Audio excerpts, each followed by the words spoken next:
Hello, myself Dr. Kailash Lolia, Assistant Professor in Chemistry, सम्राट पृथ्वीराज चौहान, राजकीय महाविद्यालय अजमेर से बीएससी पार्ट फर्स्ट के इनऑर्गेनिक में पाठ्यक्रम के अनुसार एस ब्लॉक के आज हम साइलेंट फीचर ऑफ हाइड्राइड का अध्ययन करेंगे। जैसे बाय नेम हम जब हाइड्राइड शब्द ले रहे हैं तो इससे एक बात सामने आती है कि हाइड्रोजन के आगे IDE लग रहा है और हाइड्रोजन के साथ IDE लगने का मतलब हो गया कि हाइड्रोजन के ऊपर नेगेटिव चार्ज है, और जब हाइड्रोजन के ऊपर नेगेटिव चार्ज है तो इससे सिद्ध हो गया कि हाइड्रोजन अपने से कम इलेक्ट्रोनेगेटिव एटम के साथ जुड़ा हुआ है, इसीलिए ये हाइड्राइड है। तो बेसिक रूप से यहाँ जो बात आई वो ये आई कि यदि हाइड्रोजन अपने से कम इलेक्ट्रोनेगेटिव तत्व से मिलकर के कोई बाइनरी कंपाउंड बनाए तो उसे हम हाइड्राइड कहेंगे। अब इस हाइड्राइड की बात करें तो इलेक्ट्रोनेगेटिविटी डिफरेंस जो है मेटल और हाइड्रोजन या अन्य एटम और हाइड्रोजन के मध्य जो इलेक्ट्रोनेगेटिव डिफरेंस है उसके आधार पर सामान्यतः इन हाइड्राइड का क्लासिफिकेशन किया गया और सामान्यतः 3 प्रकार के हाइड्राइड बताए गए, जिसमें एक लिया लवणीय हाइड्राइड, नंबर 2 कोवालेंट हाइड्राइड और नंबर 3 अंतरकाशी हाइड्राइड। अब हम बात करते हैं हाइड्रोजन की इलेक्ट्रॉन एफिनिटी कम होती है और वियोजन ऊर्जा अधिक होती है।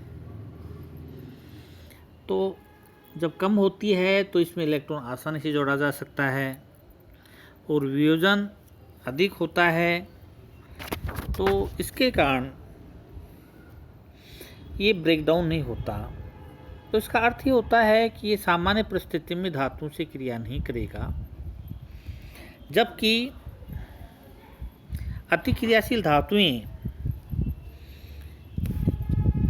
जो हाईली रिएक्टिव मेटल्स हैं वे ही हाइड्रोजन से रिएक्ट करेंगे और रिएक्ट करके लवणीय हाइड्राइड या आयनिक हाइड्राइड बनाएंगे।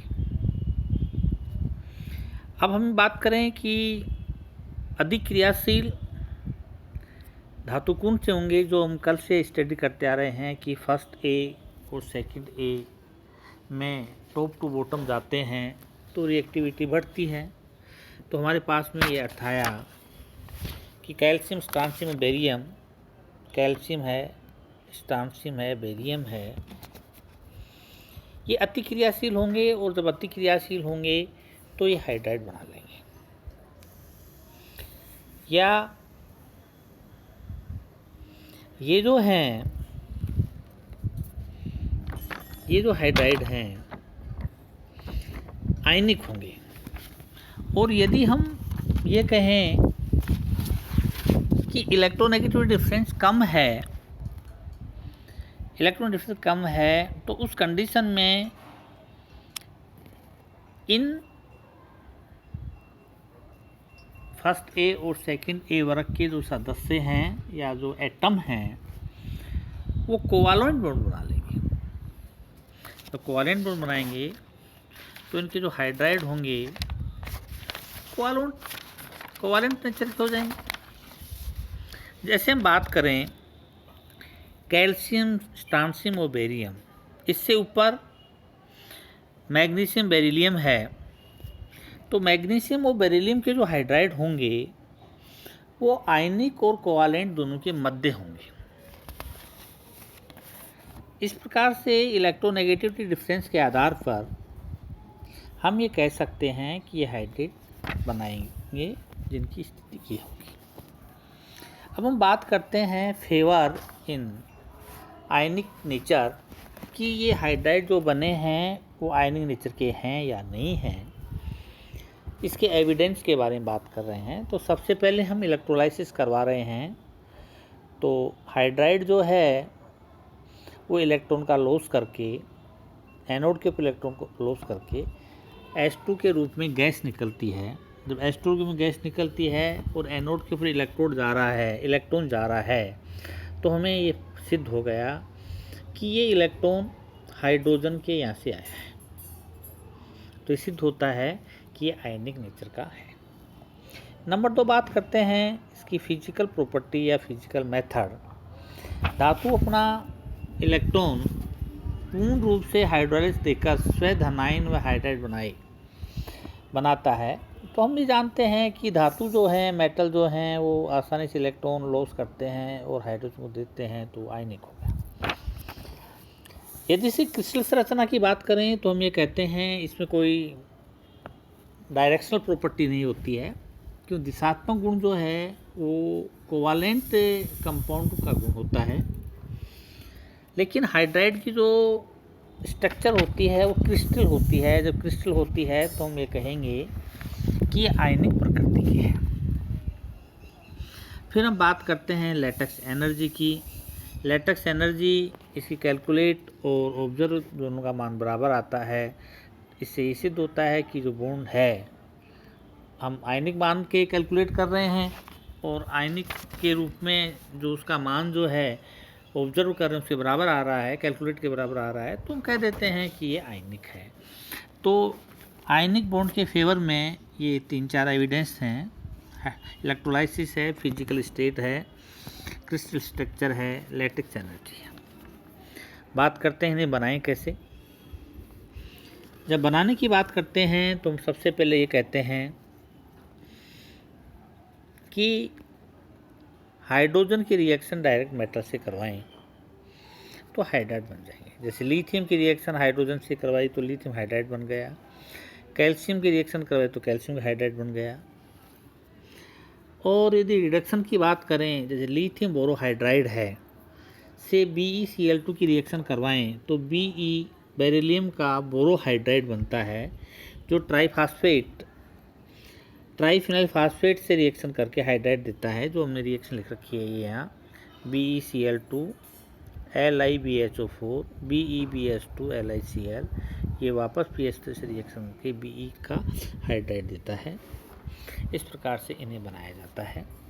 अब बात करते हैं इनके केमिकल प्रॉपर्टी की। या तो ये वोलेटाइल होते हैं, विद्युत के कुचालक होते हैं, क्रिस्टल ठोस होते हैं। हाइड्रोजन और मेटल के मध्य की दूरी जो है वो मेटल दूरी से कम होती है, जिससे इनका घनत्व उच्च होता है, हाई होता है। एंड नॉन एक्वस सोलवेंट में एविले होते हैं। केमिकल प्रॉपर्टी बात करें तो हम ये कहते हैं क्षारीय मर्दार धातुओं की हैलाइड की तुलना में क्षारीय धातु हाइड्राइड अधिक क्रियाशील होते हैं। अब जैसे एक हाइड्रोजन स्थानांतर की बात कर रहे हैं तो ये रिएक्शन है जिसमें हाइड्रोजन गैस निकल जाती है। नाउ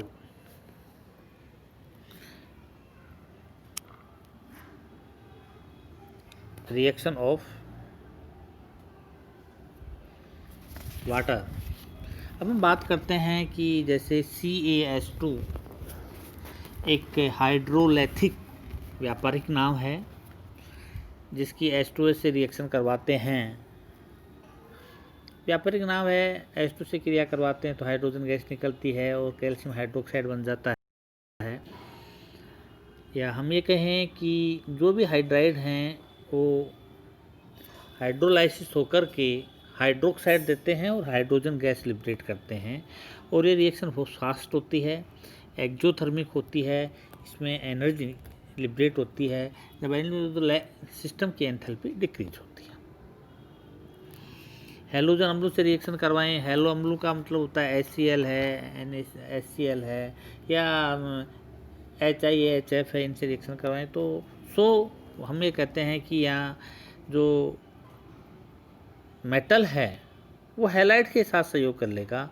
जो मेटल जैसे सोडियम का हाइड्राइड यदि HCl से करवा रहे हैं तो ये NaCl बनेगा और हाइड्रोजन गैस निकलेगी। कैल्शियम से करवाए तो कैल्शियम क्लोराइड बनेगा और हाइड्रोजन गैस लिबरेट हो जाएगी। इसी प्रकार से जैसे एल्कोहल से रिएक्शन करवा रहे हैं तो हाइड्रोजन गैस निकलेगी। जब हाइड्रोजन गैस निकलेगी तो सोडियम धातु जो है वो सोडियम इथोक्साइड के रूप में ऑर्गेनिक कंपाउंड बनेगा, जिसके हम अध्ययन करें। बेरियम से करवाएंगे तो बेरियम का ये क्या नाम इथोक्साइड बन जाएगा, एल्कोक्साइड बन जाएगा, जो भी है। इलेक्ट्रॉन डेफिशिएंस कंपाउंड की बात करते हैं, डेफिशिएंट हाइड्रोजन से रिएक्शन। जैसे हम बात कर रहे हैं कि लिथियम हाइड्राइड है, यदि इसकी रिएक्शन B2H6 से करवाते हैं तो लिथियम बोरोहाइड्राइड बनता है, और AlCl से करवाते हैं तो लिथियम एल्यूमिनियम हाइड्राइड बनता है। ये हम पहले डिस्कशन कर चुके हैं कि दोनों ही अपचायक हैं, लिथियम बोरोहाइड्राइड और लिथियम एल्यूमिनियम हाइड्राइड, ये दोनों अपचायक हैं और ये अपचायक हैं। और इनको वैसे AlCl3 और B2H6 जो हैं वो इलेक्ट्रॉन डेफिशिएंस कंपाउंड में इनका अध्ययन करते हैं अपन, लेकिन यहाँ हम इस बात की बात करें। अब रिएक्टेंट के रूप में बात कर रहे हैं कि H block hydride strong reactant होते हैं। जैसे हाइड्रोथिलिक की बात की अपने, हाइड्रोलिथ की बात की तो सोडियम NaCl से रिएक्शन कर रहा है तो कैल्शियम क्लोराइड Na और हाइड्रोजन गैस निकल रही है। इस प्रकार से इनकी ये रिएक्शन थी जो अपन ने देखी है। अब हम बात करते हैं इनके स्टेबिलिटी की। तो हमने ये देखा कि सभी रिएक्शंस जो हैं छोड़ करके बेरिलियम के हाइड्राइड को मानक मुक्त ऊष्मा या एक्जोथर्मिक रिएक्शन है, या सभी की वैल्यू जो है नेगेटिव है, तो ये हाईली रिएक्टिव हैं।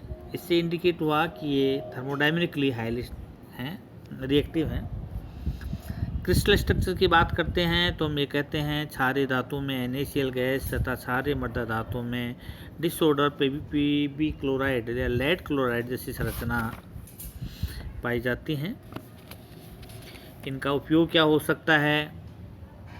उपयोग के लिए सबसे पहले कह रहे हैं हम विलायक निर्जलीकरण के या डिहाइड्रेशन ऑफ वाटर, कि ऐसा कोई विलायक हो जिसमें वाटर इन्वॉल्व हो, उसको वाटर को सेपरेट करना हो या निकालना हो तो हम हाइड्राइड डाल देंगे तो वहाँ से वाटर रिमूव हो जाएगा। अब चेन के रूप में हमने अभी आपको कहा कि लिथियम बोरोहाइड्राइड और लिथियम एल्यूमिनियम हाइड्राइड एक अपचायक के रूप में कार्य करते हैं। जटिल हाइड्रोकार्बन जो अपचायक हैं। अपचायक की बात करेंगे तो हम यहाँ जो एल्डिहाइड कीटोन हैं इनकी बात करेंगे। एल्डिहाइड है, कीटोन है, एल्डिहाइड से एसिड बन जाएगा, एल्डिहाइड से अल्कोहल बन जाएगा और कीटोन से सेकेंडरी अल्कोहल बनेगा। इनका हाइड्रोजन स्रोत के रूप में उपयोग करते हैं कि हाइड्रोजन की आवश्यकता हो तो जैसे गुब्बारे भरने में जो गैस है इस प्रकार जो लेंगे वो इनसे हाइड्रोजन गैस ले सकते हैं, कहने का ये है। तो इस प्रकार से हम बेसिक रूप से ये कह सकते हैं कि जो हाइड्राइड हैं उनका उपयोग विभिन्न प्रकार से किया जाता है और इनके जो साइलेंट फीचर्स हैं या इनके जो बॉन्ड ऑफ नेचर है वो इसकी इलेक्ट्रोनेगेटिविटी पर डिपेंड करती है, जिसमें हमने ये बताया कि लवणीय हाइड्राइड का मतलब यहाँ बेसिक रूप से यह है कि वे हाइड्राइड जो H2O से रिएक्शन करवाएंगे तो साल्ट बनाएं, इस प्रकार का है। या आयनिंग नेचर को भी हमने ये कहा है लवणीय हाइड्राइड कह दिया, आयनिंग नेचर है इसलिए उसको हमने लवण के रूप में कह दिया। जैसे हमने थोड़ी देर पहले बात की कि सोडियम में हाइड्राइड है, HCl से रिएक्शन करवा रहे हैं तो NaCl साल्ट बन रहा है, CaCl2 साल्ट बन रहा है, तो इनको ये कह दिया गया। अब अंतराकाशी और इनकी यदि हम बात करते हैं कि अंतराकाशी हाइड्राइड किसे कहेंगे, अंतराकाशी हाइड्राइड किसे कहेंगे, या सह संयोजक जो कोवालेंट हाइड्राइड हैं वो किसे कहेंगे, तो जब इनकी बात करते हैं तो इलेक्ट्रोनेगेटिविटी पे बात आती है। अब इलेक्ट्रोनेगेटिविटी डिफरेंस की जब हम बात करते हैं तो हमने कहा कि यदि इलेक्ट्रोनेगेटिविटी डिफरेंस ज़्यादा है, मोर है, तो वहाँ आयंस बन जाते हैं, और इलेक्ट्रोनेगेटिविटी डिफरेंस कम है तो वहाँ कोवैलेंट नेचर के जो हाइड्राइड हैं वो बनते हैं। जैसे यदि हम एग्जाम्पल की बात करें तो